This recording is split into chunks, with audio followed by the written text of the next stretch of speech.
কান্না করেন না, একদিন সব কষ্ট শেষ হয়ে যাবে ইনশাল্লাহ।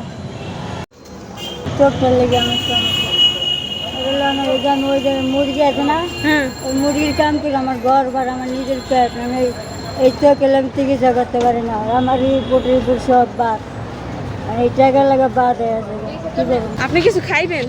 কিছু খাম না, আমার করা ভাত খেতে মন চায়। এই দুবারে করা ভাত 100 টাকা জায়গায়। আবার আমার ঘর ভাড়া কালকে আমার মাথায় ছিল বাড়ি এলি জানেন 2000 টাকা লিখে। বাড়িলি মারছে। থাকেন কই? আমি করে ঘরে থাকেন?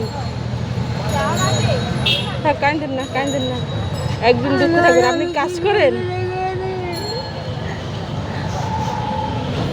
কাজ করেন আপনি? মুরগির কাম করি, মুরগি কই? বন্ধ বইতে যায় না। স্বামী আছে? নিশা কর, নিশা খায়। ওই আমার মায়ের দরকারে। ছেলেমেন নাই?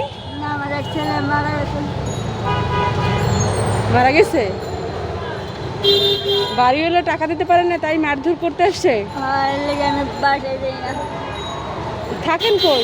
থাকবি একদিন এলাকা বাঘে বা তালা মেরা ছেড়ে দিবে। আচ্ছা, তাহলে আমি আপনার করে টাকা দিতে আসছি, ঠিক আছে? বুঝলেন, আমার ওই যে বিকালে এনে পেবেন 4টা বাজে। খুশি হয়েছেন আপনি? হ্যাঁ, খুশি হয়েছেন? হ্যাঁ, ঠিক আছে। খুশি হয়েছি, খারাপ না। আমার ছেলে ঘর ভাড়া লেগে নিজের পেটটা লেগে। ঘর ভাড়া? হ্যাঁ, ঘর ভাড়া এখন এই বসে এসে এত কষ্ট করতেছেন? বুঝলেন, মানে রাস্তায় আমার থাকাই সম্ভব না, পুলিশে ধরে লেগে যায়। আপনারা খালার কথাটা শুনছেন? তাকে 20,000 টাকা ঘর ভাড়া দিতে পারে না দেখা বাড়িওয়ালা আসছে নামাই দেওয়ার জন্য। মানে কতটা মর্মান্তিক। সে কিন্তু ভিক্ষা করে না, সে কিন্তু প্রতি শুক্রবার শনিবার মুরগি বিক্রি করে রাস্তার পাশে করে, ওই টাকা দিয়ে এসে চলে।